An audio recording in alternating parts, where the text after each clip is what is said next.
Nih saya cuma menambahkan tanpa tanpa bermaksud untuk menjatuhkan tidak ya, tapi kita harus realistis bahwa inilah sebenarnya yang terjadi. Bu Kony itu kan broker alutsista ya.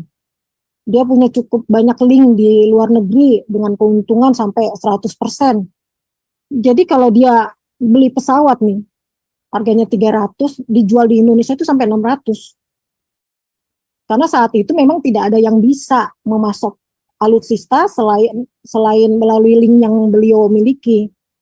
Nah, waktu Pak Prabowo jadi Menhan, sistem broker itu dihapus dan diganti dengan sistem J7, langsung kepada pemasok tanpa melalui broker. Itulah yang membuat Ibu Kony kesal jadinya. Akhirnya seperti inilah yang terjadi sekarang, dia ngoceh kemana-mana.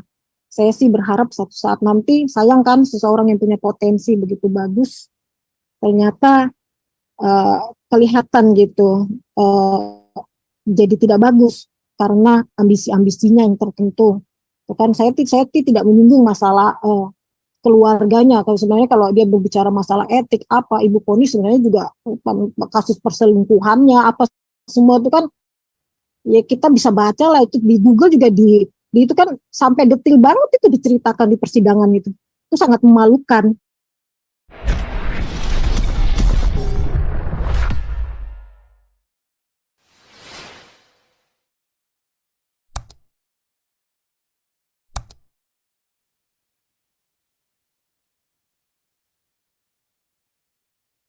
Jadi beginilah ya, kalian boleh tanya apa saja lah. Selama saya tahu, pasti saya jawab. Sebenarnya pola kita berpikir sebagai seorang warga negara atau sebagai negarawan, itu berpikirnya itu aja, Trigatra sama Pancagatra. Kalau bicara Trigatra, geografi kita ini digeopolitikan, ya kan? Dari Sabang sampai Merauke, sampai Pulau Rote, dia terletak di mana? Terletak di antara dua benua, terletak di antara dua samudra. Itu posisi geografinya. Tapi kalau bicara geopolitik, udah lagi beda lagi. Ya kan, politik yang di Cina, sistem politik di Cina sama sistem politik di bawah itu di Australia beda. Satu di atas sana politiknya otoriter, di bawah ini tidak liberal. Jadi kita harus tahu situasi itu. Memang seksi kita bilang posisi kita itu strategis, tapi strategis buat siapa? Buat mereka.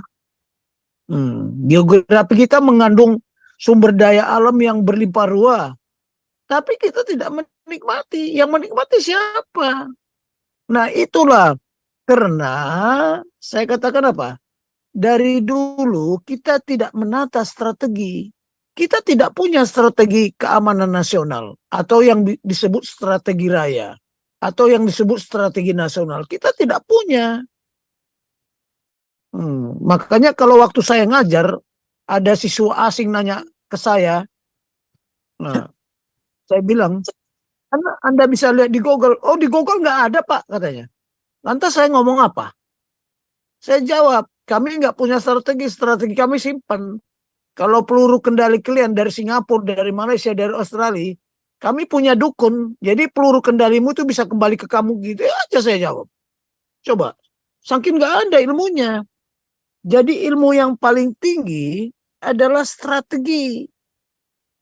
Sun Tzu pun mengajarkan itu.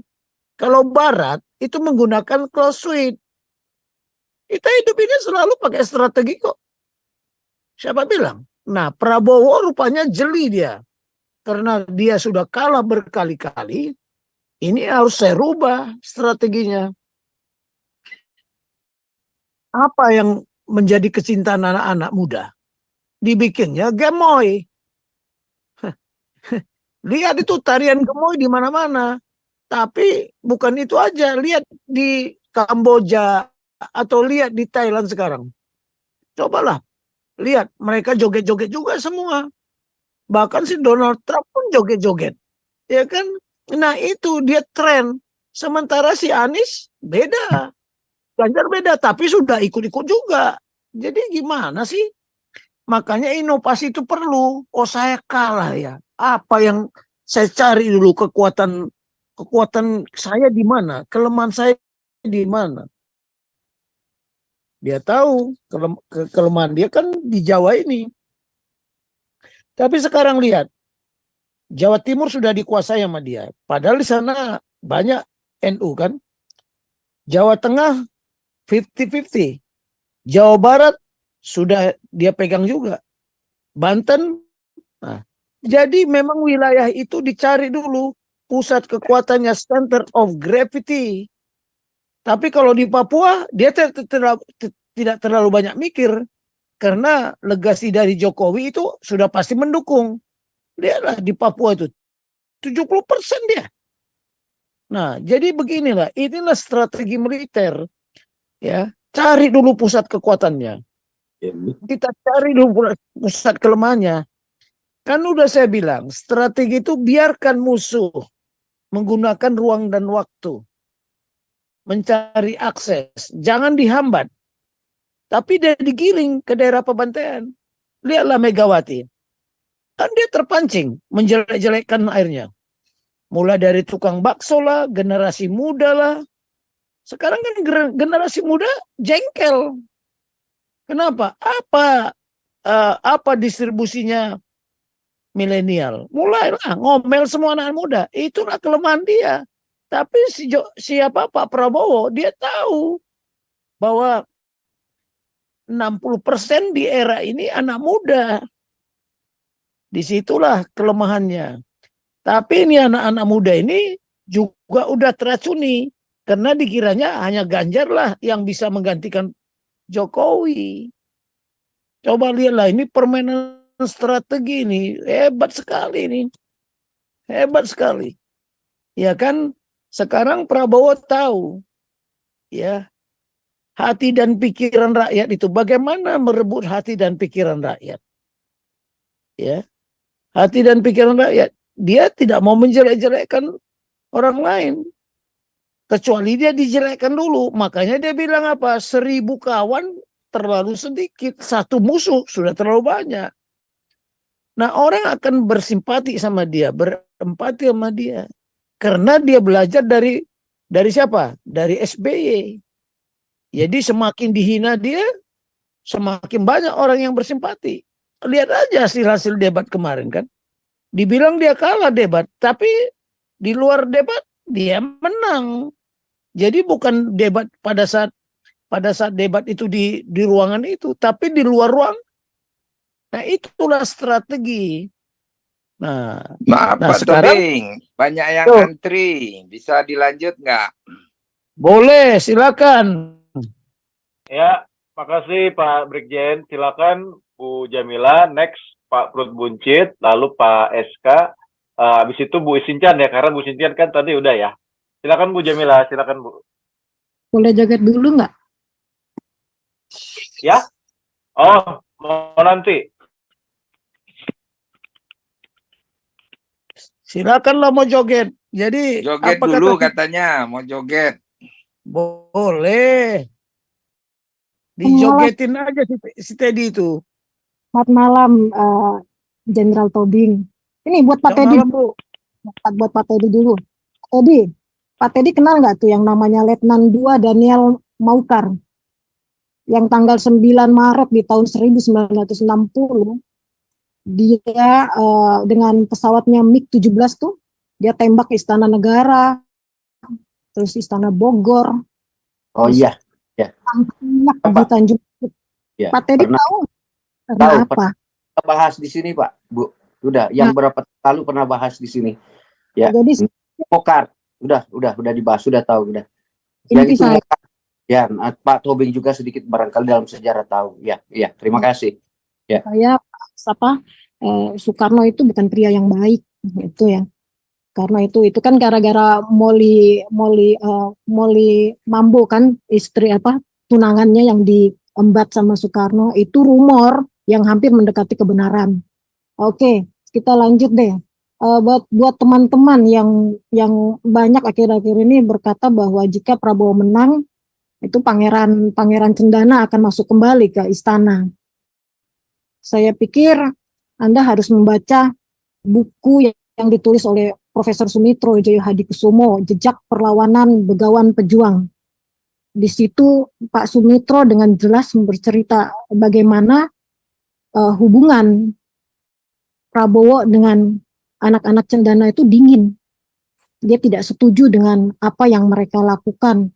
Terlebih-lebih pada saat mereka melakukan markup pembelian tank dan pesawat hingga 4 kali lipat. Itu membuat Prabowo gerah sekali dan dia bilang itu adalah penjarahan. Kemudian yang tadi dibilang istrinya masuk dalam Ibu Titi duduk di dalam dewan pimpinan direksi apa ya tadi ada yang bicara itu. Nah itu juga membuat Prabowo tuh gerah dengan hal itu sebenarnya ya. Tapi Prabowo ini memang tipe gentleman ya, lelaki banget dia. Ini dia gue banget nih. Pak Sumitro waktu itu juga akhirnya renggang dengan Soeharto karena Pak Sumitro ini kan orangnya jujur.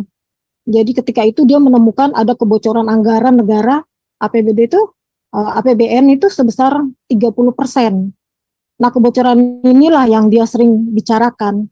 Lalu Soeharto gerah dan akhirnya mereka sama sekali tidak hubungan mereka sama sekali tidak baik. Dan akhirnya itu yang membuat salah satu hal yang membuat keluarga Pak Sumitro ini keluar negeri waktu itu.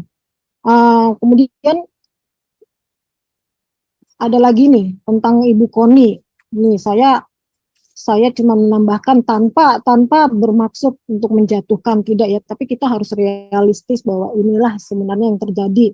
Bu Koni itu kan broker alutsista ya. Dia punya cukup banyak link di luar negeri dengan keuntungan sampai 100%. Jadi kalau dia beli pesawat nih, harganya 300, dijual di Indonesia itu sampai 600. Karena saat itu memang tidak ada yang bisa memasok alutsista selain melalui link yang beliau miliki. Nah, waktu Pak Prabowo jadi Menhan, sistem broker itu dihapus dan diganti dengan sistem J7. Langsung kepada pemasok tanpa melalui broker. Itulah yang membuat Ibu Koni kesal jadinya. Akhirnya seperti inilah yang terjadi sekarang, dia ngoceh kemana-mana. Saya sih berharap suatu saat nanti, sayang kan seseorang yang punya potensi begitu bagus, ternyata kelihatan gitu jadi tidak bagus karena ambisi-ambisinya yang tertentu. Kan saya tidak menyinggung masalah keluarganya. Kalau sebenarnya kalau dia berbicara masalah etik apa, Ibu Koni sebenarnya juga kasus perselingkuhannya apa semua itu kan ya kita bisa baca lah itu di Google juga di itu kan sampai detil banget itu diceritakan di persidangan itu sangat memalukan. Suaminya di penjara itu kan yang Panglima Kodam Jaya ya waktu itu Pak Jaja itu kan kasihan sekali. Akhirnya jadi Pangkostrat. Nah pada saat beliau jadi Pangkostrat itulah karirnya Bu Koni itu agak melejit, tapi akhirnya dia berkhianat juga. Itu menyedihkan sekali. Tadi Jenderal Tobing ngomong itu ya itu udah dijelaskan. Cuma mungkin saya agak lebih mendetail supaya semua orang tuh mengerti apa sebenarnya yang sedang terjadi. Koreksi saya kalau ini salah. Ada satu hal yang saya ingin tanya ini Pak Jenderal. Kita berandai ya. Jika ini nanti, ini kan banyak yang bilang ini tiga-tiganya jelek semua nih, susah mau milihnya, lebih baik kita golput. Andai kan nanti di antara misalnya 100% suara terus 50% plus 1 golput, berarti kan pemilu gagal ya Pak ya? Gagal loh. Nah, kalau gagal, Jokowi kan nggak bisa naik lagi nih. Pasti kan si kakek bersarung itu yang naik kan? Si Ma'ruf. Nah, teman-teman ini lebih berbahaya. Lebih baik Anda tentukan pilihan Anda dari sekarang, timbang yang bersarung ini naik. Lebih bahaya sekali. Lihat aja apa yang dia udah lakukan selama dia berkantor di Papua. Itu baru Papua loh. Kalau dia udah kuasai istana, waduh bahaya sekali. Tapi saya berharap sih milenial yang cinta pada Gibran dan apa memilih Gibran mungkin akan tegas karena kan mereka 50% lebih penyumbang suara terbesar untuk pemilu kali ini kan kaum milenial, Gen Z ini. Mudah-mudahan tidak terjadi apa yang kita pikirkan. Siapapun pilihan kita, saya sih berharap, saya dalam doa sih saya bilang Tuhan, siapapun yang engkau tentukan untuk pemimpin negara ini kita terima. Tapi kalau boleh saya minta, biarkan pilihan saya Prabowo memimpin negeri ini, beri dia kesempatan untuk membuktikan apa yang pernah terjadi, apa yang pernah ada dan siapa dia sebenarnya, tujuannya benar-benar bahwa dia seorang yang membela negara dengan tulus. Semoga semua yang mendengar malam ini berubah pemikiran bahwa Pak Prabowo seperti tadi Jenderal Tobing bilang, dia memang terbuka untuk kaum radikal. Tetapi ingat satu hal, dia tidak bisa diatur oleh kaum radikal. Itu kelebihannya dia. Berbeda dengan yang lain, mungkin juga mereka kelihatan sedikit nasionalis, tetapi mereka bisa disetir oleh si nenek merah dan anggotanya, kelompoknya. Saya pikir cuma itu. Terima kasih, selamat malam. Wih, Baik. kita kasih tepuk tangan dong. Terima kasih Bu Jamila. Next, Bapak Prut